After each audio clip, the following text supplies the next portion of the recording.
Assalamu alaikum, everyone.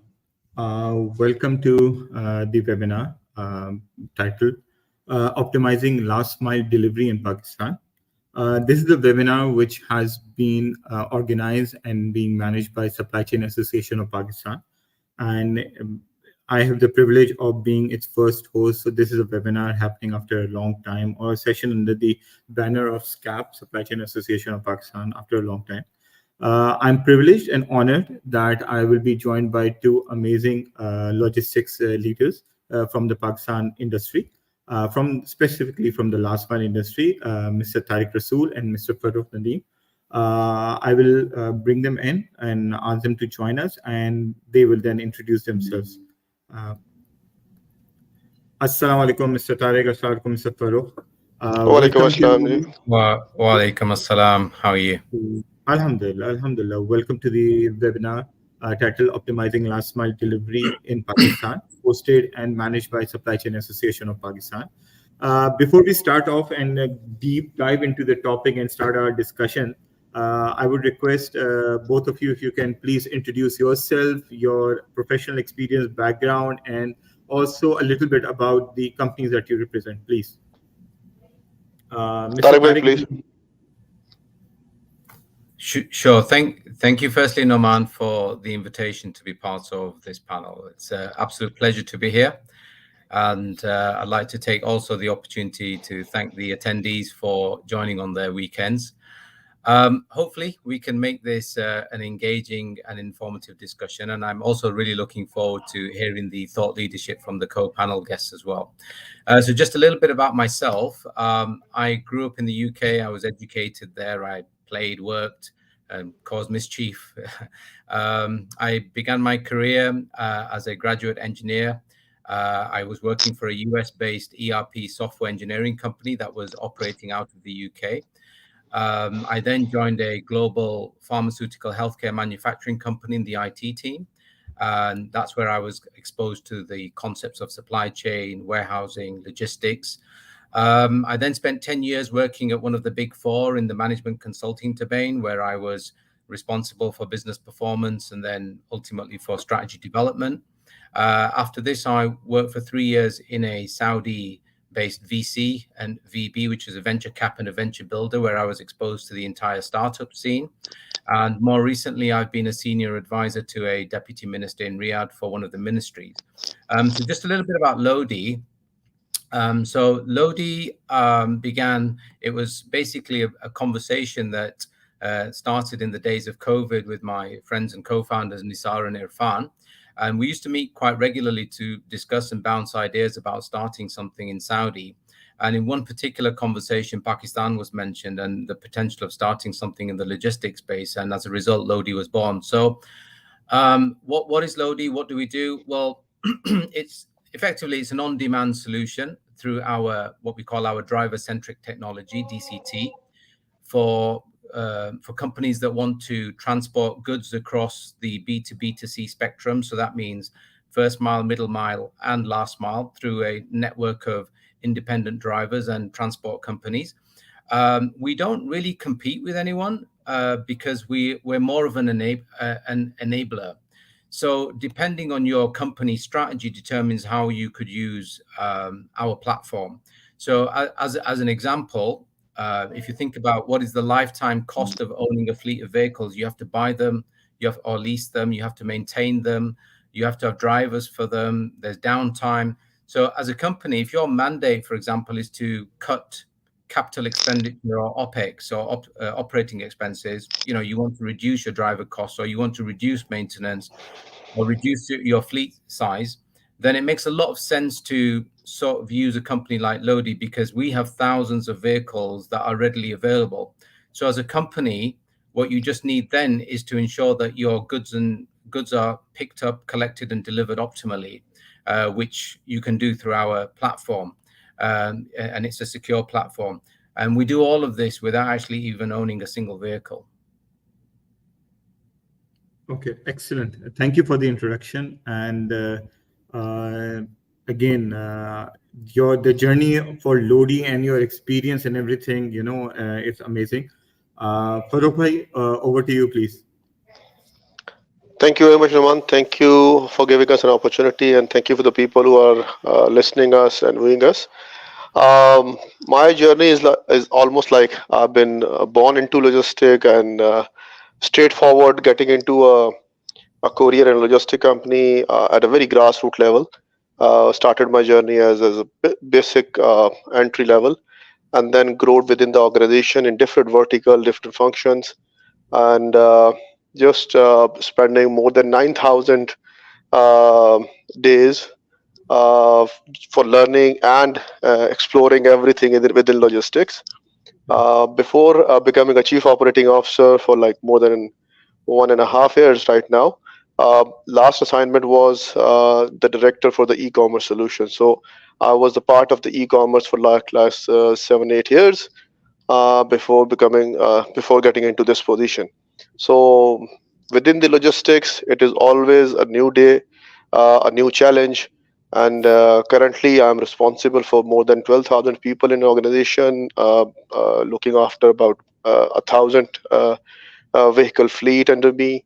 And Pan Pakistan, I'm serving currently about 3,000 locations to our customers, where TCS is a renowned name for like 40 years into the courier and logistic industry.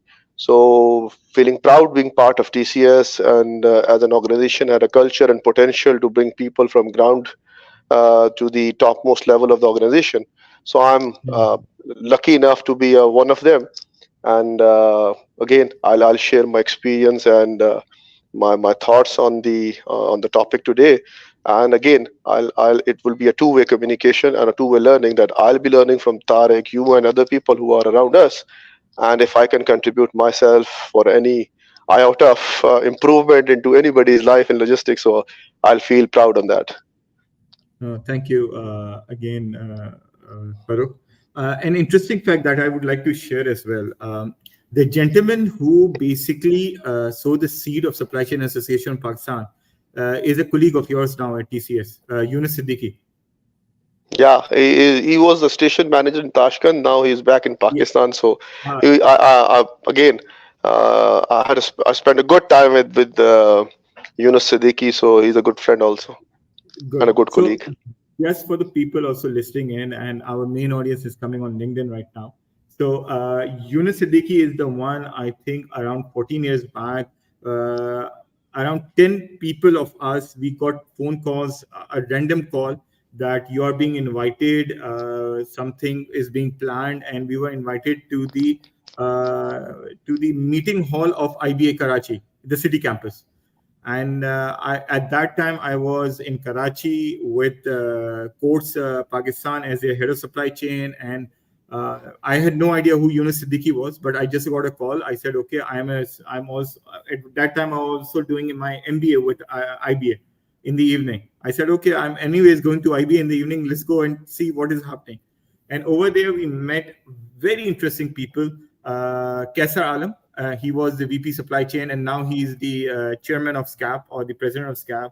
Amir Haroon, who is the MD of OpenPort, Yunus Siddiqui, Kamran Mumtaz, who is the director at IBA right now, and Aslam Mustafa, who was at Pakistan Institute of Management, one of the key or the main teachers of supply chain in Pakistan.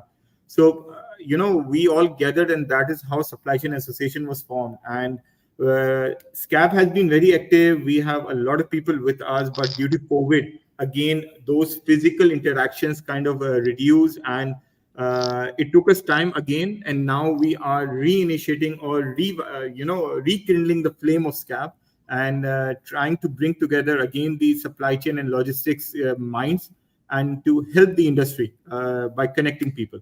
At the end of the day, supply chain is all about connecting people. So we will now delve into the topic of the last mile delivery in Pakistan. And when we talk about last mile, from my perspective, it's a critical aspect of logistics, especially when we look at countries like Pakistan, which are densely populated.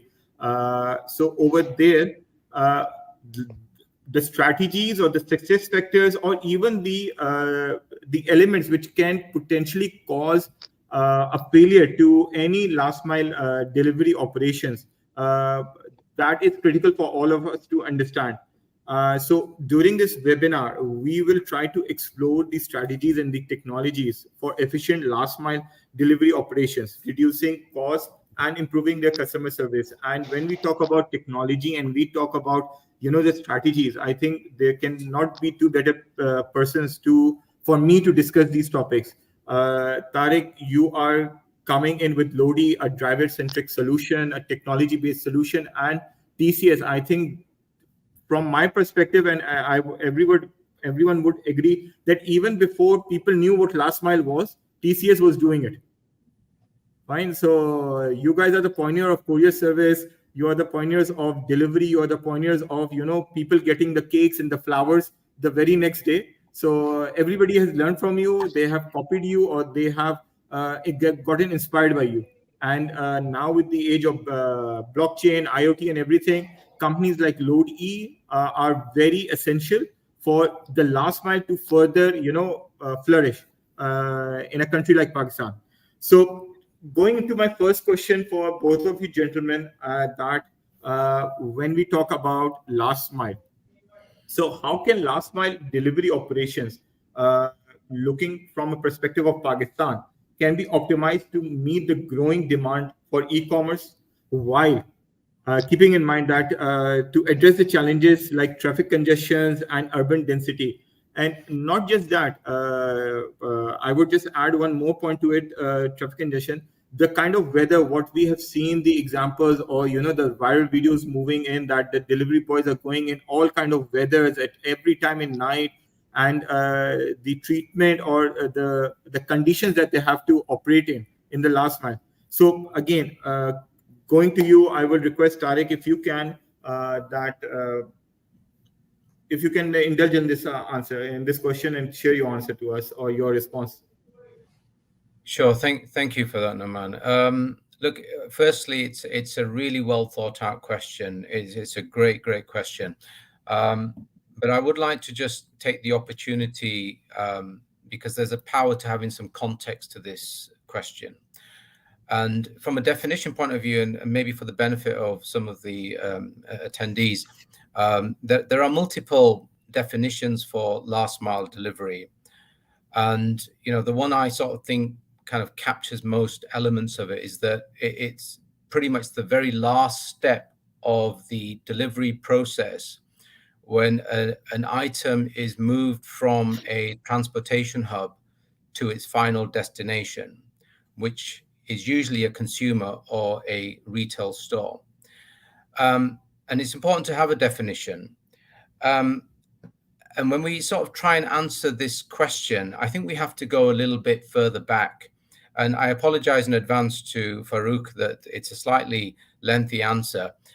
So I apologize for maybe taking too much time to answer the question. But there was an article that was published in Forbes in June 2022 that highlighted that in Pakistan, only 3% of online retail sales only 3% of retail sales were online, despite there being 70% of the population, above 70% of the population, that had access to smartphones. So clearly there is a disconnect between the technology optimization and the industry. And when we talk about the industry itself, e-com is a bit limiting. I think we have to, in the last mile delivery, there's much more to it than e-com. There is e-com, there's the food and beverages deliveries, there's the courier elements and parcels, there's the retail. And in addition to that, there's also social commerce as well. Historically, in the last mile delivery space, this was owned by one or two companies. It was a monopoly or an oligopoly of companies such as Amazon or Alibaba. But it's much, much broader than that now. And we have to view this whole last mile delivery and the sort of ecosystem around that as almost like a free market economy. Because when you look, for example, at social commerce, which was previously excluded from this, I mean, we're talking about sales that happen through all the social media platforms, whether it's Insta, Facebook, YouTube, X, WeChat, Snapchat. it's unlikely that sales through these platforms are going to slow down. On the contrary, they're going to speed up. And in fact, we're going to see probably exponential growth happening very, very soon. So the challenge, going back to the question, is how do we address all of this? I think there are three ground realities that we have to accept.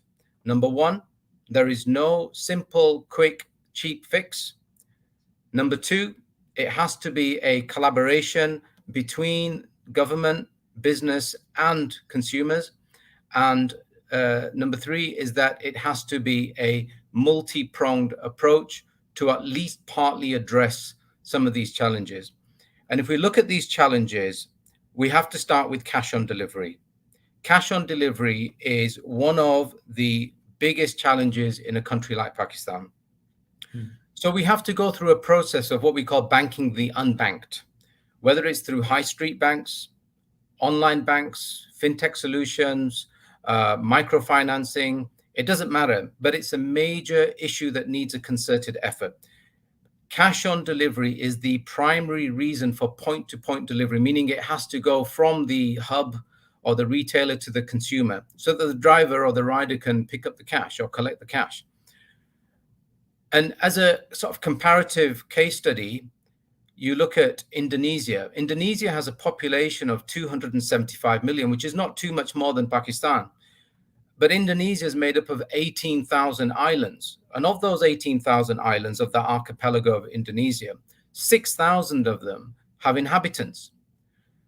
But in 2021, just 2 years ago, over 50% of the entire population of the country had bank accounts or access to financial services. So let me ask the question, is it more challenging to have banking solutions across 6,000 islands or one connected landmass? And obviously the answer is one connected landmass. But when we compare it to, for example, Pakistan, according to the Global Economy website, in Pakistan in 2021, only 16.3% of the population had bank accounts. And in February 2023, the news had published an article that 81% of the population still did not have access to financial services, which means that less than 1 in 5 had some kind of access to banks. The point of all of this is that once you get a community that is banked or becomes part of a financial ecosystem, you can start thinking about integration with third-party suppliers who can then start to be part of a much more efficient last mile. You see, there's a tipping point that happens in this industry where it just starts to grow exponentially as a result of the percentage of the population who are shopping online. I don't know what the exact number is for Pakistan, but generally speaking, it's not very high. It can even be as low as 15%. And why is it so low? Because when a person starts to shop online, they'll do one shop, one purchase or one transaction per month. That will increase to 2 eventually because they start to get used to it. Then 2 becomes 3, and then 3 becomes 4. And then eventually they're doing it twice a week, and then 3 times a week. And so all of a sudden, that 15% of the population who was once buying once a month are now buying 3 times a week. So it completely changes the dynamics of how the industry grows and the exponential rate, which now brings me to my second point. The second point here is that as a country, we need to start using hubs and spokes.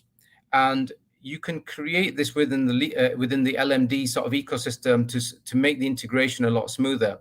So for example, in Saudi, you have a service called Redbox.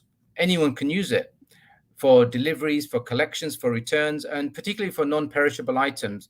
So you don't have to wait at home for a driver to come to you, and the driver doesn't have to come to you after you reach home, for example, after work. So strategically, if you were to place these Redbox lockers around entrances and sort of exits, key arteries in and out of the road network system to sort of communities, you could comfortably do collections, on the way to work or on the way back from work, and the delivery drivers they wouldn't have to come at peak times. They could come at off-peak times and drop off these items. And the last thing I wanted to make a point of here was the national infrastructure. As a country, Pakistan definitely needs a more robust road network system to aid that connectivity. I know we're driving forward with the CPEC, but there are 46,000 villages across Pakistan. There are well over 100 major towns and cities. So there needs to be proper investment in infrastructure to really reap the benefit from some semblance of an industrial revolution when it comes to the movement of goods. Thank you, Tariq, for a very well thought, well structured, and detailed response. Farooq bhai, over to you. Thank you very much, Numan. And I think, Tariq bhai, it's worth listening of the longest answer to the question you actually addressed. But I believe that most of the things you have covered. But I think it is not only um, the fintech solution or a banking solution getting rid of the COD in Pakistan. But if I look into a last mile, it is more than that also. Considering Pakistan is kind of a market where I think B2B is still been easier to reach uh, through a road network or any way you can work on, because there are certain business hubs, they are very renowned and you can reach easily. But the major part of the last mile in Pakistan is B2C. Once you get into this segment, because there is no such uh, PO box kind of a situation in Pakistan, or the structure of the address is not to that level that you can actually have a support or a even we have seen Google while going into any address in Pakistan. We roam around and we get lost having such kind of a technology Google is giving to us. But again, there are certain addresses which we can't reach with the help of Google even. So here comes the time where you actually uh, been stuck with the people who are kind of manipulate things, and the people who are involved in last mile delivery will start what you call it, like blackmailing to the organizations or to the courier company or logistic companies. But as far as the last mile is concerned, yes, there are about 19% of the people having the financial access to the system in Pakistan, but mostly people believe that they are holding cash and they do business in cash. So this phenomena, while from the last 8 9 years in e-commerce, still remain the same, because 95% deliveries in Pakistan is still with the cash on delivery, despite the fact have the online stores have been given up hefty discounts on going prepaid, but still people like to have this cash on delivery option. And in our near what you call it, like our neighbors, India is the same kind of a market. I think they are far ahead of Pakistan in e-commerce, but still they have been struggling to get into this prepaid option, and they are still at 85% of cash on delivery. So this is giving us a very clear indication that culturally we are into a cash rich business. So this phenomena will at least remain for next 10 or 20 years. So in a last mile option, you have to have a significant amount of improvement reaching to the end consumer at doorstep. And for that, I think a very I think the disruption is required to actually map certain addresses to actually ease out the last mile or optimize the last mile. Otherwise, the organization are dependent on the people who are experienced on the field, or and what you call it, like I'll always remember, like in our childhood, Dakia knows everything of the any slum area. If you write down a name and just an area of that specific locality, the Dakia used to reach to that people, to that address.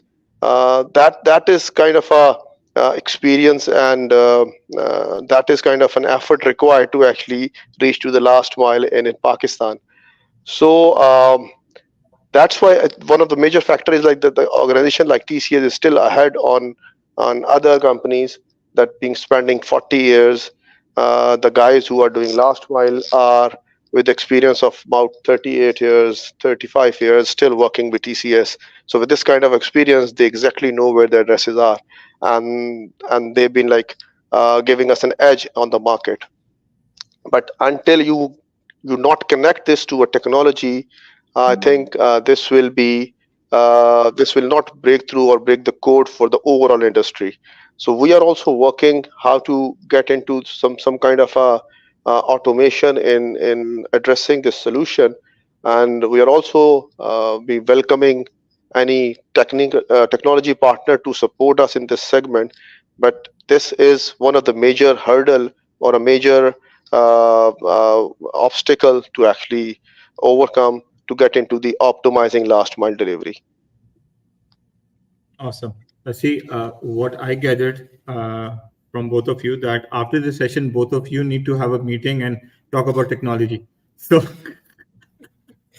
I could see Tarek's brain working overtime. Okay, now the next meeting is with Farooq, and we introduce the low-E driver-centric technology to TCS there. Fine. Definitely. So, I think we should have that conversation.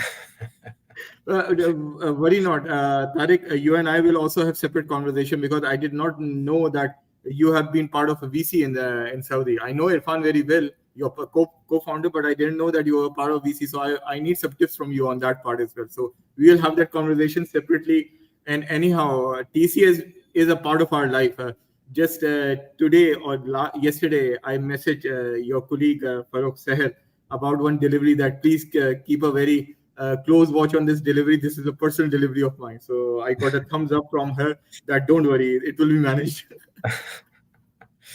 That's an organization culture, I believe. I think the people who are working at TCS take it everything as a personal responsibility, and once you give this personal touch to your customer, it always been like an extraordinary service.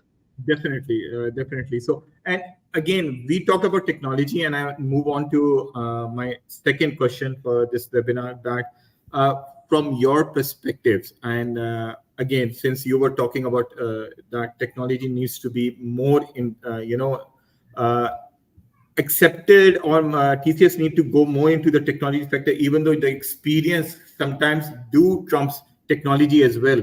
The experience of your drivers probably is much better than any Google Maps, which is available for Karachi or Lahore or the suburbs in these areas. But when we talk about technology, so what role does technology play in enhancing last mile delivery efficiency? And what are the specific digital solutions or platforms that are providing successful in the Pakistani context? So I know Lodi would be one of them, but again, from your perspective, Farooq, if you can please share that. I think yes, Load E and such organization which support to the mid mile, which we call it like a line haul. These elements will always help to get to the point A to point B, or reduce the time or lead time between point A to point B. But again, I told you, like, the Google is still unable to solve the problem in Pakistan, but we as an organization also currently serving more than 3,000 locations in Pakistan, which is a, I think, the biggest network right now for any courier or private logistic company in Pakistan. So reaching out to these is again pushing us to take it to further expansion, because the e-commerce is actually expanding to these locations. Um, Still, Pakistan has not reached to that level of the e-commerce explosion, is not to that level that we reach to these locations. But it is easily says that I can easily see about 50 times bigger loads in the locations, considering 3 years ago, after pandemic, it's reaching down to the remotest location, on L4 locations in Pakistan. Before that, it is very easy that the 80% of the last mile is within the more than 100 locations, which are the towns in Pakistan. But now it's expanding towards the L4 locations, or the we call it like the remotest location in Pakistan, some villages, and even to the smallest villages these days. So considering this, I think again, uh, on a technology part, I think it is visibility, which comes at first. It is not that every technology can sort out your issue. So there are few technology things or mechanical things which can sort out your or reduce your lead time on a mid mile, which can give you Mhm. a advantage for the last mile. So on the last mile, you have to have a more time to reach to people. They are in towns and villages, so you can reduce time in mid mile and give advantage to the last mile. So that could be a one part. But during this time, how much visibility you can give to your shippers and consignees is again a key to the success. So any technology which can work out or break the code for this is that how much Mhm. more visibility you create for them to actually know where their parcel is. So more they know their parcel is, they'll be in like they have a trust in organization who are delivering their parcel, and they are being patient to actually receive those. Otherwise, if they are unknown, so the curiosity will take it to or lead it to a bad experience of the customer. They start calling your call center, they start pushing you to track the shipment. So that one segment can actually give you a further time to actually work on other technologies to actually optimize last mile. Okay. Thank you. Thank you on that. Tariq, if you would like to please share your experience or on your response to this, please. Sure, thank you. So I think there's multiple parts to this sort of question, right? And I mean, from the context of Lodi, we did look at the last mile delivery or the sort of B2C part of the whole sort of segment or the sector significantly in our first part of our journey of building Lodi. And we knew that it was a problematic area. Now that we're obviously not at scale at this stage, but we're building. And at the moment, whilst we're operating in Karachi, the challenges, for example, that Farouk Bhai has experienced with L4s and these villages which are very disparate, we've not had that same challenge just yet. So we are looking to enhance our technology, and because it for us it plays a really crucial part in the success of our delivery and our transportation sort of fleet and network. And ironically, we call it last mile delivery, but I've heard so many different terms used for LMD, and the best one that I heard was last minute disaster, right? Because it's a real pain in the backside, and it's the most challenging part. It's the slowest part. It's the most costliest part within the entire delivery cycle. And on average, last minute disasters or last mile delivery is approximately 53% of your delivery cost. So naturally, you need technology to play a pivotal role in enhancing efficiency. But in order to do that, there has to be investment by the companies who are providing these services, and they have to think about solutions which are embedded with in some level of intelligence, machine learning, analytics, business insights, route optimization, one-to-many deliveries. So these are just some of the sort of ways in which you can enhance the technology to optimize. But in terms of Pakistan, the companies that we've been looking at and seeing in terms of that they've been performing very well. You'd have to say Daraz is doing well, Bazaar is doing well, Food Panda, PostX, Dastagir, M&P, and of course TCS as well. These are, I think, some of the guys who are doing tremendously well in the market at the moment.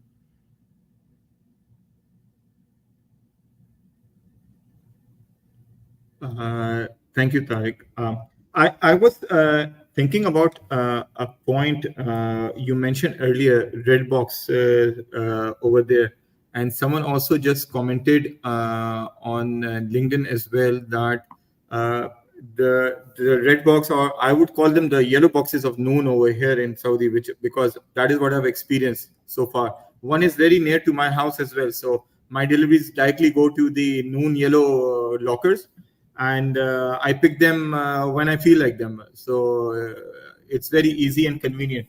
The issue with that in Pakistan, at the top of my head, is security will always be an issue, a challenge in Pakistan. That even if you put that, you never know that someone might just take the whole locker away. So No, I mean, look, you could put them in places like malls, right? yeah, Or exactly. like, Yeah, But or busy public areas where it's see, not so we straightforward. Pakistanis are very, how would I say, Creative, ingenious creative. and creative about doing things in all uh, aspects of life. but I think Noman and Tarek, like I said, the TCS is also having trying to actually come up with a solution which can actually contribute an ease to the last mile. So what we thought of in Pakistan with a similar situation, that if we put some boxes or like an these in malls and everywhere, it is again a difficult for us to actually manage. But having an infrastructure of 900 plus express centers, which we call it are TCS booking centers. So pan Pakistan, we have more than 900 these offices available. In Karachi only, we have 100 plus offices in Karachi. So similarly, Lahore, Faisalabad, Multan, we have number of locations. So what we do is we actually get made an ease for the people to give us a service as my collect. So you can actually have that option to actually give that address of our express center which is nearest to you, which is open the whole day. I think it's starting from morning and it go around like till the evening 9. So for good time available in these express centers, and there are a few who opens 24 hours. So if you can give the address of that express center, the shipment goes to that express center, and you can collect by giving a OTP pin at the express center and at your convenient time. So these are the some kind of solution we are working around to actually reach nearest to the customer and to the convenience to give them a convenient time to actually collect their shipments. Actually, Farooq, that's a very good point because I was coming to the same thing that based on my experience over here in Jeddah, whenever a delivery for me is coming through Aramex, for example, I always select and they give me the option, do you want it delivered to your house or would you like to select the closest Aramex or some other Aramex center? And I usually select the Aramex center, which is close to my house, and I'm able to pick them. I have a week's time before I can pick it, and I just simply go on the way taking my grocery. I just stop at the Arabic Center and pick it up. So again, at the end of the day, this is only possible through technology as well. Giving the option on your mobile that how do you want it to get it delivered? A simple question can make the experience of the user wow, simply. So again, this is all technology, and this brings me to the next question, and I will link it to what Tarek also said when giving the example of, I believe it was Indonesia with these islands and everything, in Pakistan being a single landmass.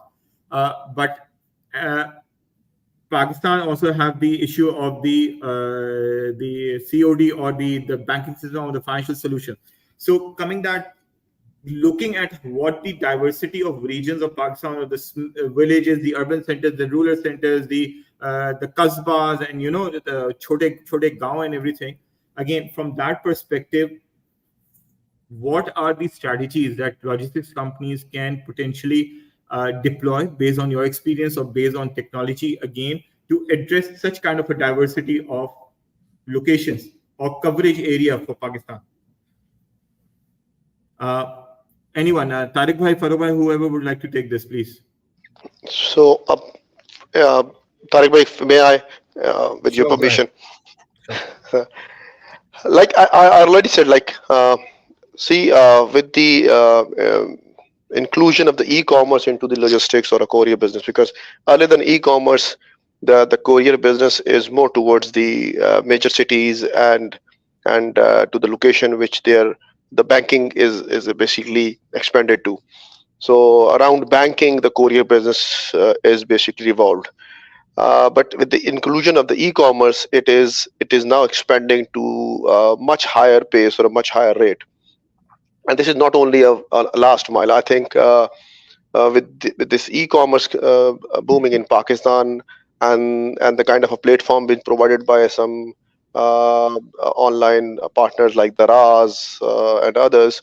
So the first mile also included into this, because the full dropship model will allow people who are living in smaller villages, and if they have some kind of a product to sell online, so that is also increasing. So it is not only a last mile these days, this is a first mile and last mile kind of a situation for us.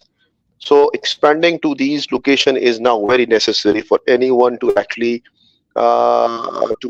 give or have a benefit to actually support the overall industry. Without this, you are unable to actually reach to that potential where the population of Pakistan is one of the biggest in the world.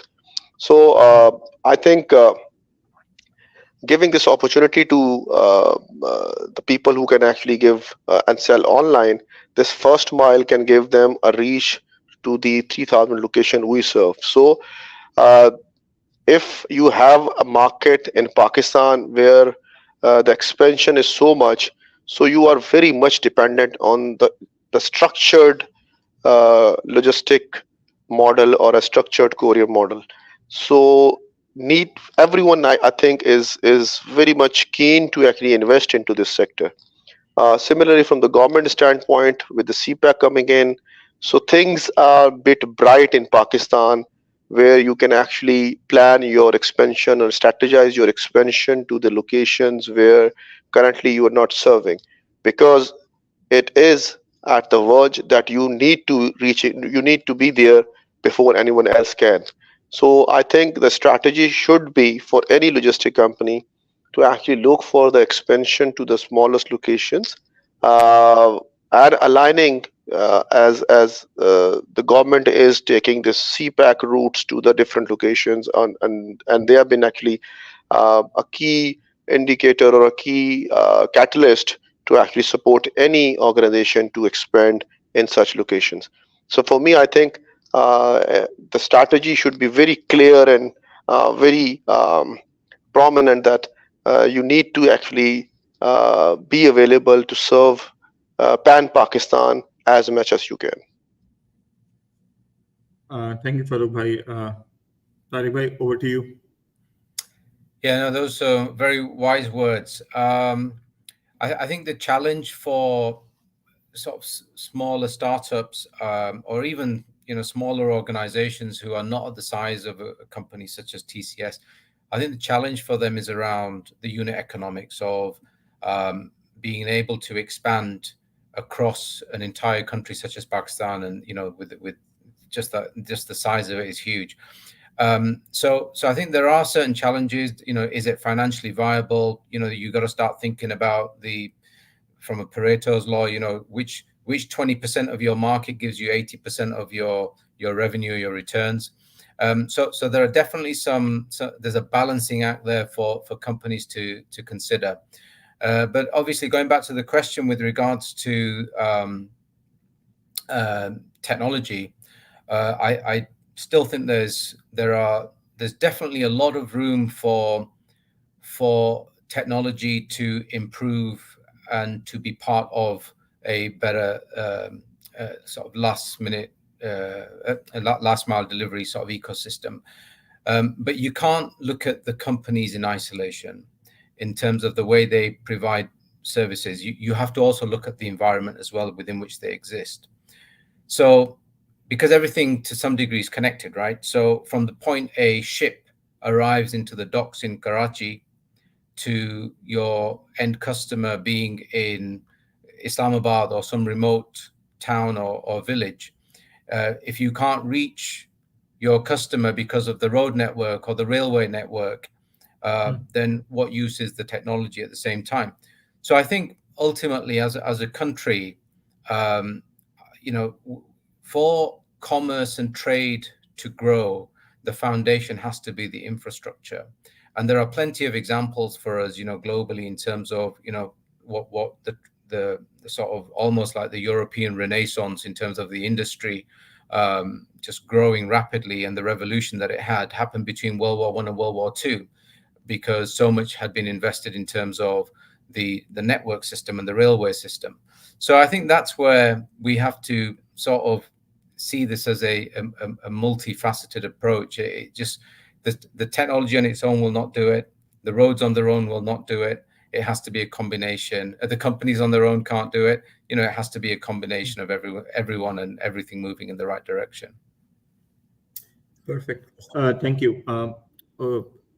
Interestingly, we are 45 minutes are up, but we will continue, and we'll go through and we have just done the first 3 questions, and we are only at 50% mark of our discussion.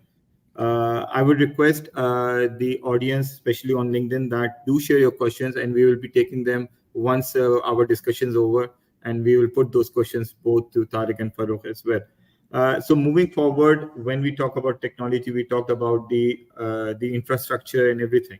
But now I would like, from your perspective, that when we look at the regulatory environment of Pakistan, or the government regulations or the government support, especially towards the last mile delivery, what are your inputs on that? That how can companies work within the regulatory framework to streamline their operations, or what you would suggest, how they can work with the government or the regulatory framework to improve the landscape within the Pakistan for last mile or in logistics in general? So Tariq, if you would like to take this first. Sure. So I think we have to stop looking at the word regulations with a negative connotation. Look, it's not kryptonite, right? Regulations are fundamentally, they're there as a means of a protection, whether it's to protect the environment in terms of cutting down in CO2 emission, whether it's driver safety and ensuring that they're wearing the right gear for when they're out, doing their deliveries, whether it's as a consumer in terms of their right to, return faulty goods, whether it's as employees of a company in terms of their working hours and their working conditions. So for companies, you have to work within that regulatory framework, and that's the ground reality. So you just have to kind of suck it up, and unless you're in a position to create some kind of a powerful lobby that can have some sway when it comes to legislation and policies. But I would also forewarn that, these lobbies that do crop up every now and again, I'd say 70-80% of them have a serious self-interest. So you've got to be careful what you attach yourself to in that space as well. But I think that definitely, we have to embrace regulations, and where things are wrong, we need an avenue within which we can communicate so we can change those regulations. Perfect. Farooq, your 2 cents on this, please, as well. I think I tend to agree with Tariq Bhai, because regulations are, I think we should take it positively. It is not a negative connotation, because they are there to prevent most of the things which actually can give you a kind of a roadmap where you actually hit a head-on to the dead end. So I think this is very right. But again, I've been part of few platforms which are actually basically coordinating with the government of Pakistan to actually support and come up with certain regulation which can actually give a logistic and e-commerce both a framework where you can actually grow overall as an industry. We being like, again, as an organization, you have to strategize for a future while you have been actually doing playing your part in current environment. So being TCS, we are alhamdulillah still privileged that we're the first company which actually doing a cross-border logistics under the flag of TIR. So we have been actually getting into the Tashkent.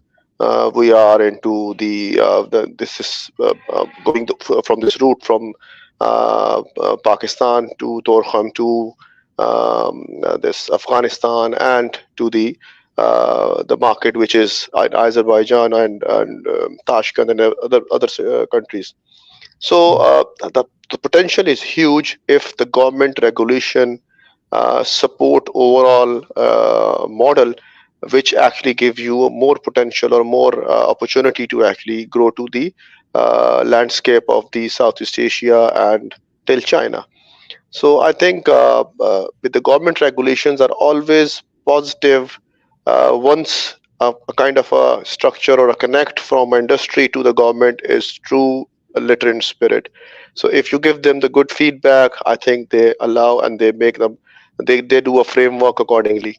If you are not there, so you end up by having assumptions of getting into anything, and then you start getting into some disasters. So I think that fair connect with the government is essential, but it has to has a two-way communication. It is not a one-way communication, and it is only be beneficial once you start looking regulation as positive. Perfect. Thank you. We talked about regulations, and we talked, and Tariq Bhai earlier mentioned, gas emissions, and so we will touch the sustainability topic as well. That uh, how can sustainability and green practices be integrated into last mile delivery in Pakistan to reduce the environmental impact? Because as I think Tariq Bhai, you gave the figure that 55% of the cost is with the last mile when we look at the end-to-end logistics. So again, that has an impact because last mile delivery requires more vehicles, more people, more bigger infrastructure. So what would be the challenges and opportunities in this regard for the sustainable practices or going green for the last mile? So we need to view this through a number of distinct lens. And obviously the first one is technology. And we have to ensure that from a technology point, we either eradicate or eliminate or reduce as much as possible things like one-to-one delivery. So if you can send a driver out with 3, 5, 10, 15, 20 packages or parcels or envelopes, and use some kind of technology for route optimization, then even better. And if you can go a step further and say, where is this driver coming from, so that his last delivery is closest to where he needs to go in terms of his home, then that's another step forward in terms of route optimization. I think the other lens that we should look at is vehicles and transportation. So, as a country, are we enforcing mandatory periodic inspections or independent vehicle inspections on cars, trucks, vehicles, which are all part of this last mile, just to make sure that they're in good working condition and that they're compliant with CO2 emissions? Is there a point at which you say that a vehicle older than X number of years is no longer fit for purpose in logistics? And I think certainly from a future point of view, I think the future obviously will move more towards electric. So, what is the strength of the country's ESG mandate in terms of environmental, social governance sort of mandate? Good. And we're now sort of seeing the introduction of electric vehicles and EV more so in the LMD ecosystem. Will the government now provide tax relief for companies who are investing in EVs and sustainable solutions? And if they do give tax relief, then that's a positive indication. It's what other developing countries and developed nations are offering too. But if they don't, it's the opposite of positive. Perfect. No, so true. Fine. The support moving towards sustainability and these things. And from my perspective, what I've seen as my experience over the years, that some people like to disagree, but it is true that people look at sustainability or the green practices as a cost rather than investment. So the day that we start looking at it from an investment perspective, that is when things start going to change eventually. And this is, I would give an example. After the COVID, when I went to Pakistan, and it was after a long gap, There was this company which unfortunately have gone under now, a startup company with the red logo. Will not call out the name, but they used to boast 15-minute delivery. And for me, this was from a logistics perspective. For me, again, looking at green practices and these things, to ensure a 15-minute delivery, just the amount of infrastructure, the people, the vehicles that you need to have, the dark stores that you need to build, everything. At the end of the day, these are all, unsustainable practices. So and we were promoting this. On the other hand, for me, a good logistics or good delivery is that the time that you promise, you deliver at that, even if that time is 2 days in the future, or it is in the evening, or it's the next day. This is a good logistic solution. For me, a 15-minute delivery again might be somewhere needed, but at the end of the day, with technology we can consolidate, as you said, Tariq, that the consolidation, the route planning and everything. And I was having a discussion with one of the co-founders here in Jeddah with Retailo, and they are also coming up with a solution on this part of optimizing the routes and everything. And I think and you also touch a very important point, that again, where the driver is coming from, where will he be going next? So if all these data and parameters are locked in, we can have a better route optimized solution, the route layout solution as well. So thank you. So Farooq bhai, over to you. Thank you, Numan. I think you touched a very right thing, because sustainable model is necessary, because the more you get into the excitement of quick commerce, I think you get into more waste, and the more waste actually is not right. I think sustainability is very important for actually to reduce the waste in the overall process, and that waste is again is harm to the nature and to the overall society also.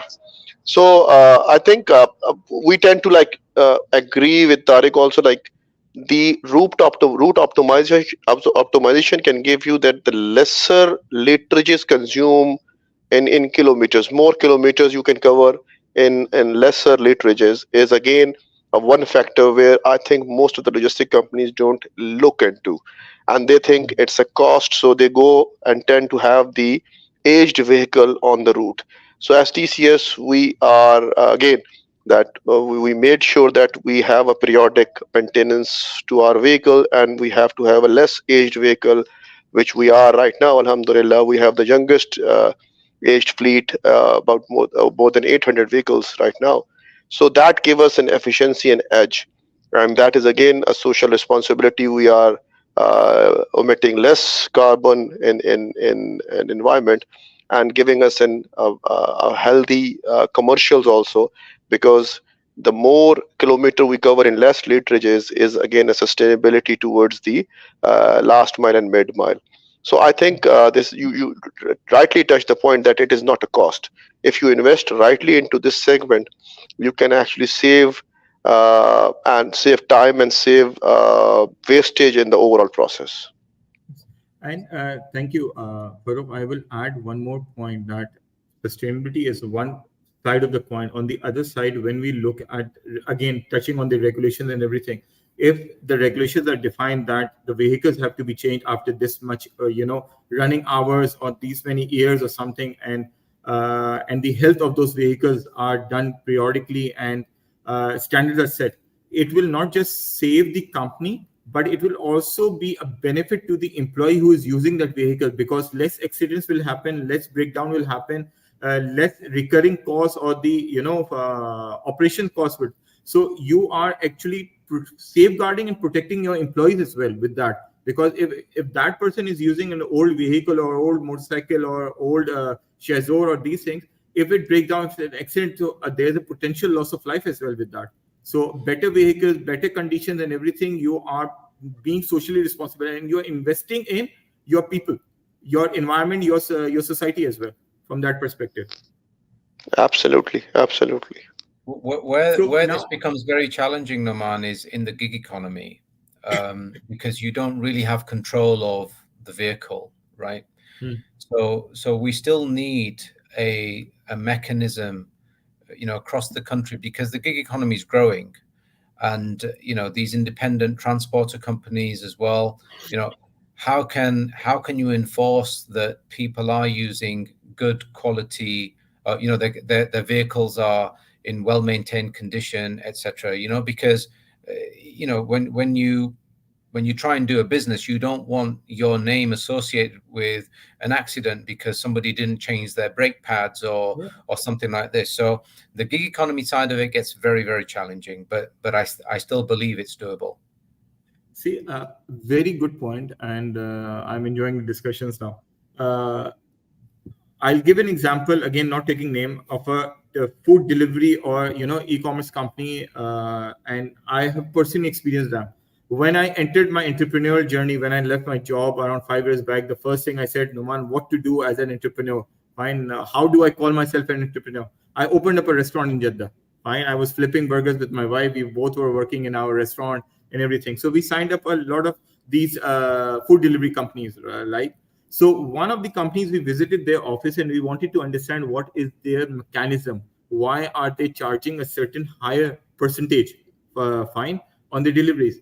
And they showcased us a very interesting thing, that the drivers that they onboard, fine, they are crowdsourcing the drivers. So the drivers that they are onboarding, they have to come, bring their vehicles, and they have this one gentleman who inspects their vehicles before signing them on as a driver. So he's inspecting, is the condition good, what is the condition and everything, and they have to submit, in Saudi we call it fahas, the periodic test of the vehicle. So every year they have to submit the fahas report to them, and Very if nice. it is not fahas approved, then the driver is off listed or delisted from the app.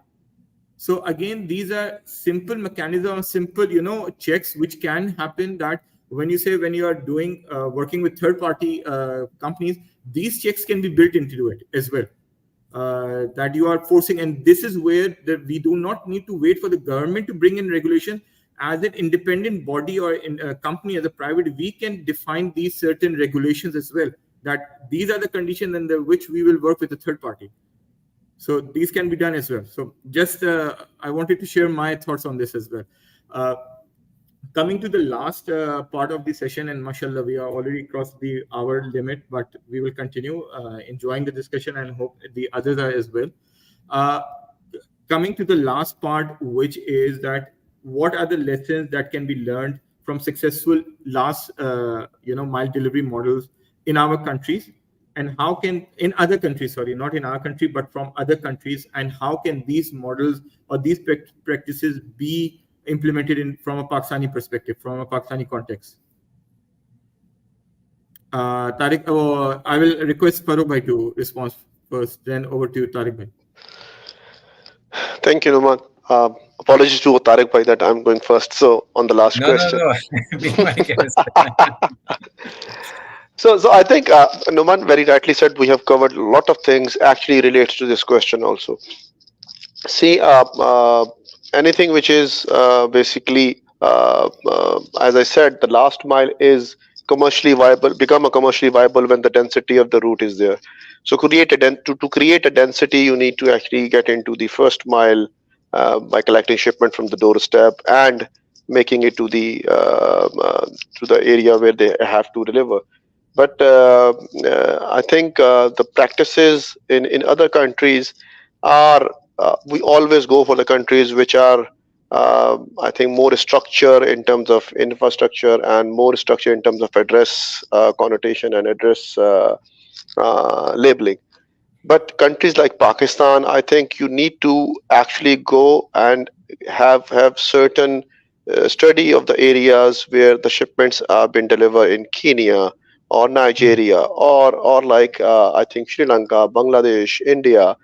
These are the countries where the last mile or a mid mile or a first mile been taking place are essential to be studied to actually take some inspiration or some roadmap ahead for actually getting a last mile optimized in Pakistan.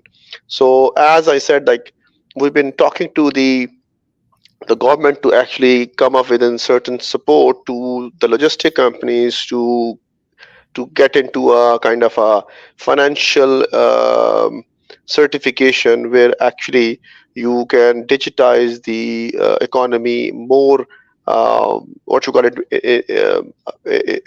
more than what we have been doing right now. It is only 19% is basically banked in Pakistan. Rest is still is a cash in the market.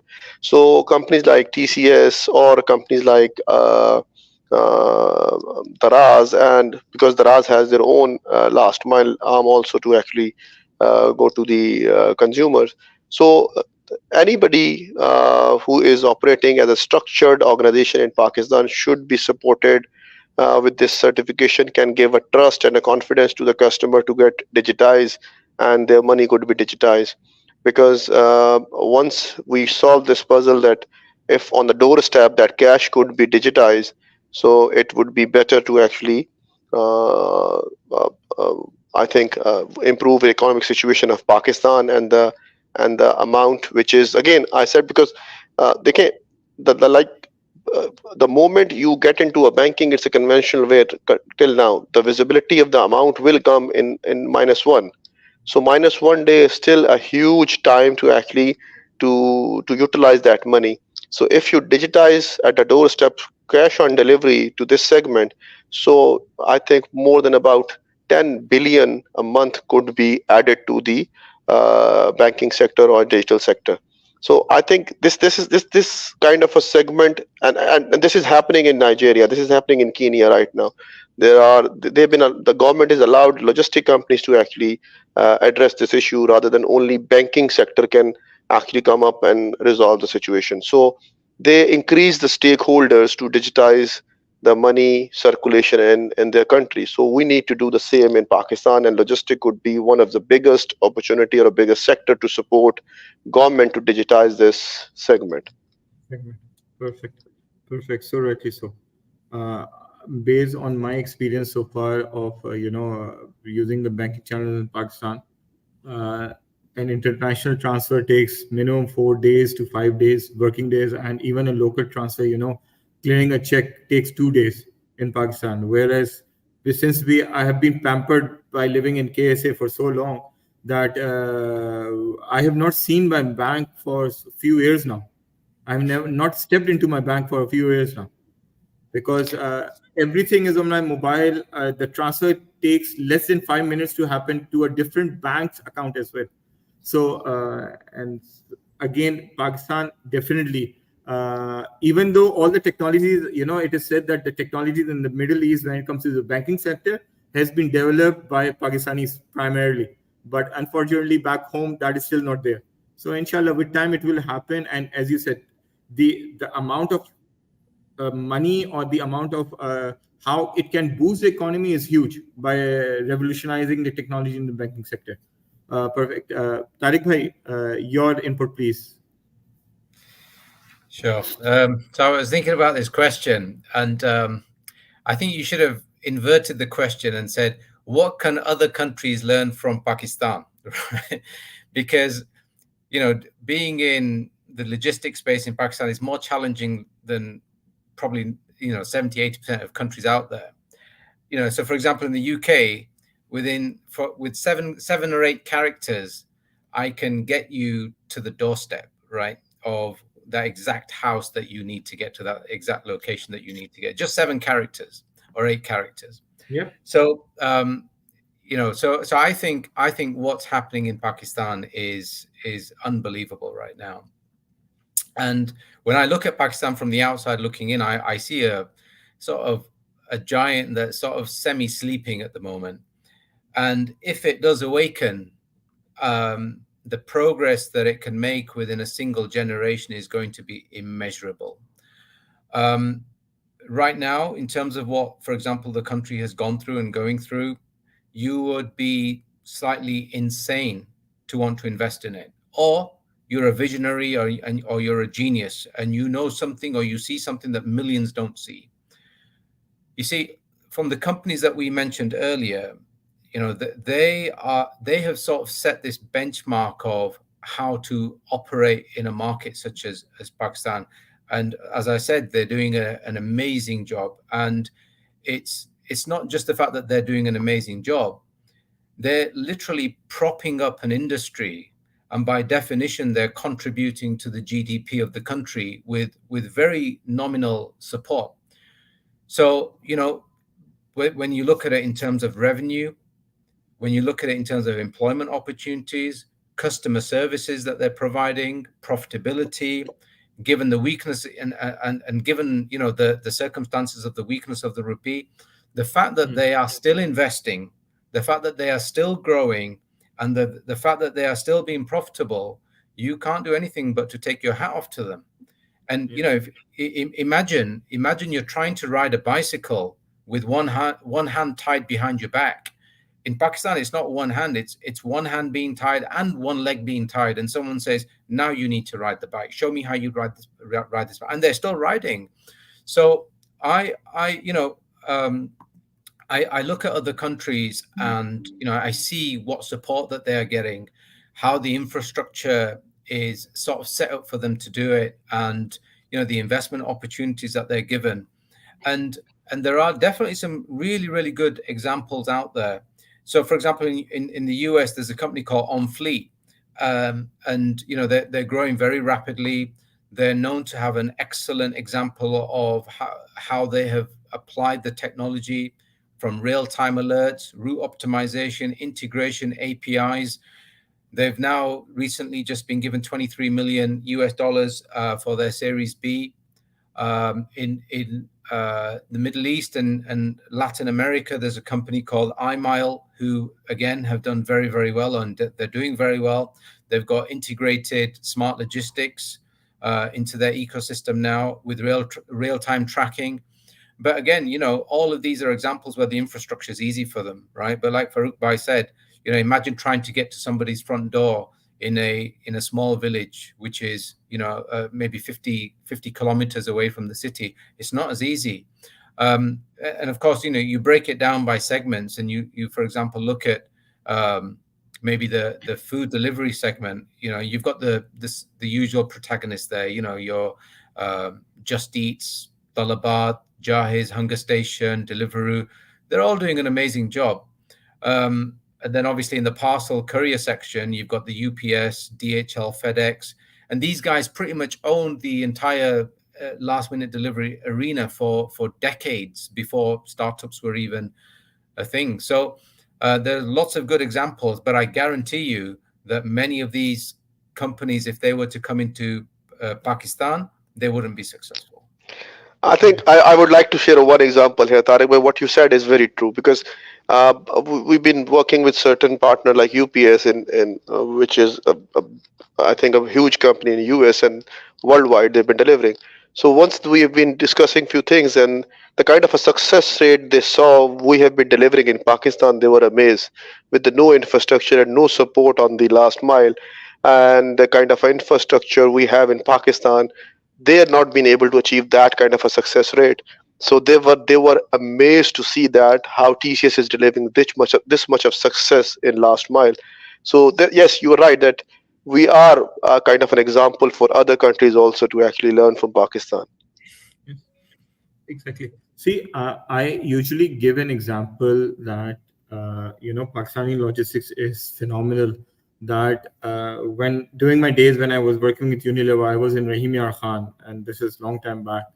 One of my suppliers for the shampoo bottles at that time, the delivery vehicle that was used was a donkey cart. So I have not seen any textbook on logistics which has a logistics model built around a donkey cart delivery. So Pakistan has its uniqueness. Fine. In the smaller cities or even in Karachi, the deliveries are happening on rickshaws.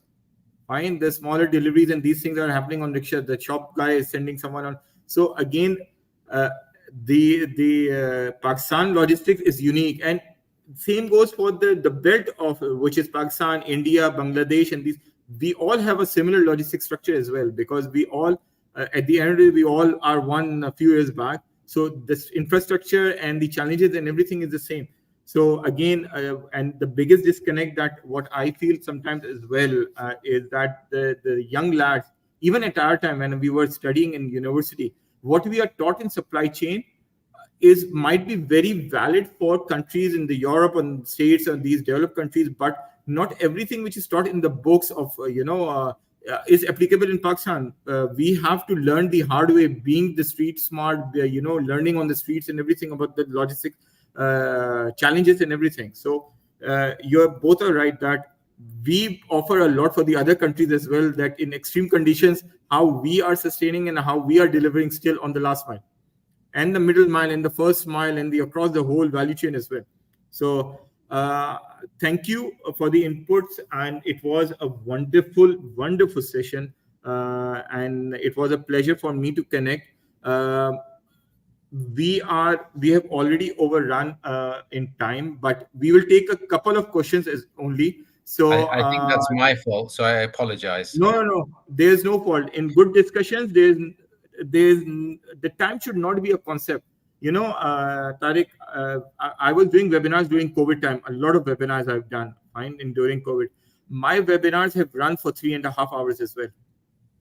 Oh. Oh yes, because in COVID nobody had anything else to do. Yeah, so true. we have talked about so many topics during COVID time with leaders.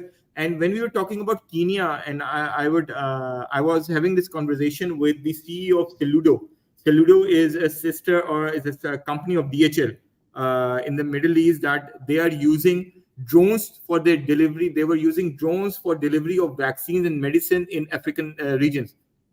Fine. So Teludo is more of the last mile technology based. So, and in my first webinar, I had the privilege of having Tobias Meyer, who is the CEO of Teludo for Middle East, and he's also the CFO of DHL Global Forwarding for the Middle East, to join in. And I learned a lot on how drones are being used to deliver medicines in in the African countries during the COVID time. So again, technology can do wonders. First question from Ms. Samina Kashif. Do you think last mile delivery has more opportunity in smaller towns as compared to bigger cities where already a lot of brick and mortar setups are available? I think we have touched this, but still, Farooq, if you can share some thoughts on this briefly. I think it's a huge opportunity and huge potential, and we are aware of this. Like, that's why we have touched upon in the overall discussion on that also. And but to get into this is always a commercial value, because you talked about sustainability. I always say sustainability and scalability. So once you actually combine those, then the miracle start happening. So scalability and sustainability will come with the density on the route. So the more you actually increase the number of packages and parcels on that segment, the viability and the sustainability and scalability comes positive. So this is the mantra right now, and I think this is true. Perfect. The next question is, I would ask Tariq if he can take it, and it is from Saudi, from Fahad Al Hamdi. How can you forecast the needs per area? How can it be done? So I think you have to just look at demand and supply, and then consider sort of, maybe using something like regression analysis to see whether there is a correlation or a causation between the amount of shipments or requests for shipments in a particular area. And if there is a pattern emerging of the amount of shipment that's coming from that area, and is it increasing or decreasing? Is there further investment happening in that area? So, for example, is there a new school, a new university, a new, apartment blocks being built? And I think all of that has to be part of your analysis, whether or not as part of the sort of forecasting in terms of if more and more demand is going to come from a specific area. Perfect.